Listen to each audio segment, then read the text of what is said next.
Chapter 7. The King and Queen of Hearts were sitting on their thrones when Alice and the Griffin arrived. There was a great crowd of birds and animals, and all the pack of cards.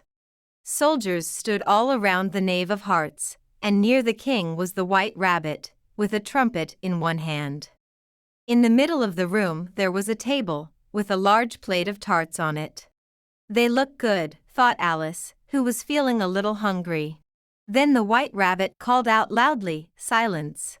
The trial of the Knave of Hearts will now begin." He took out a long piece of paper and read. "The Queen of Hearts, she made some tarts, all on a summer day. The Knave of Hearts, he stole those tarts, and took them all away." "Very good," said the king. "Call the first witness." Alice looked at the jury, who were now writing everything down. It was a very strange jury. Some of the jurymen were animals, and the others were birds. Then the White Rabbit blew his trumpet 3 times, and called out, "First witness." The first witness was the Hatter. He came in with all teacup in one hand and a piece of bread and butter in the other hand. "I'm very sorry, Your Majesty," he said. "I was in the middle of tea when the trial began." "Take off your hat," the king said. "It isn't mine," said the Hatter. "Stolen. Write that down," the king said to the jury. "I keep hats to sell," explained the Hatter. "I don't have a hat myself. I'm a hatter." "Give your evidence," said the king, "or we'll cut your head off." The Hatter's face turned white. "I'm a poor man, Your Majesty," he began, in a shaking voice. Just then Alice had a strange feeling. After a minute or two she understood what it was. "Don't push like that," said the Dormouse, who was sitting next to her. "I'm nearly falling off my seat." "I'm very sorry," Alice said politely. "I'm getting bigger and taller, you see." "Well, you can't do that here," said the Dormouse. The Hatter was still giving evidence, but nobody could understand a word of it. The king looked at the queen, and the queen looked at the executioner. The unhappy Hatter saw this, and dropped his bread and butter. "I'm a poor man, Your Majesty," he said again. "You're a very poor speaker," said the king. He turned to the White Rabbit. "Call the next witness," he said.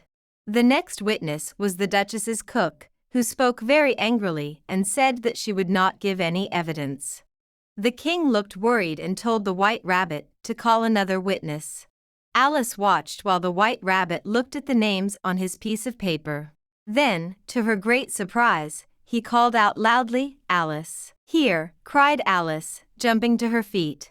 "What do you know about these tarts?" said the king. "Nothing," said Alice. The queen was looking hard at Alice. "Now," she said, "all people a mile high must leave the room." "I'm not a mile high," said Alice. "And I won't leave the room. I want to hear the evidence."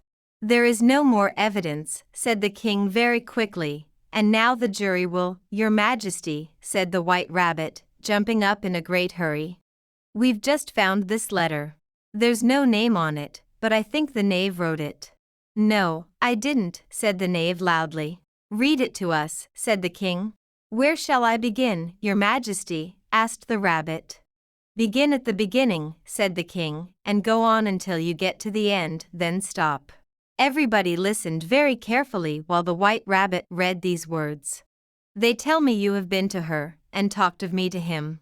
She thought I was a gardener, but said I could not swim. He tells them that I have not gone. We know that this is true. If she decides to hurry on, what will they do to you? I gave her 1, they gave him 2, you gave us 3 or more. They all returned from him to you, but they were mine before."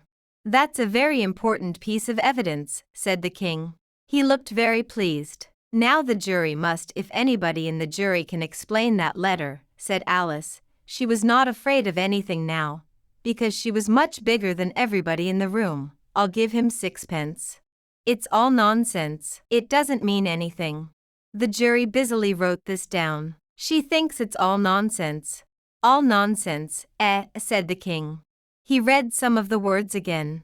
"But said I could not swim." "You can't swim, can you?" he said to the knave. The knave's face was sad. "Do I look like a swimmer?" he said. And he didn't, because he was made of paper. The king smiled. "I understand everything now," he said. There are the tarts, and here is the knave of hearts. And now the jury must decide who the thief is. No, no, said the queen. Off with his head. The jury can say what it thinks later. What nonsense, said Alice loudly. The jury must decide first. You can't be quiet, said the queen, her face turning red. I won't, said Alice. Off with her head, screamed the queen. Nobody moved. It doesn't matter what you say, said Alice. You're only a pack of cards. Then the pack of cards flew up into the sky and began to fall on Alice's face. She gave a little scream and woke up. She was lying next to her sister under the trees, and some leaves were falling on her face.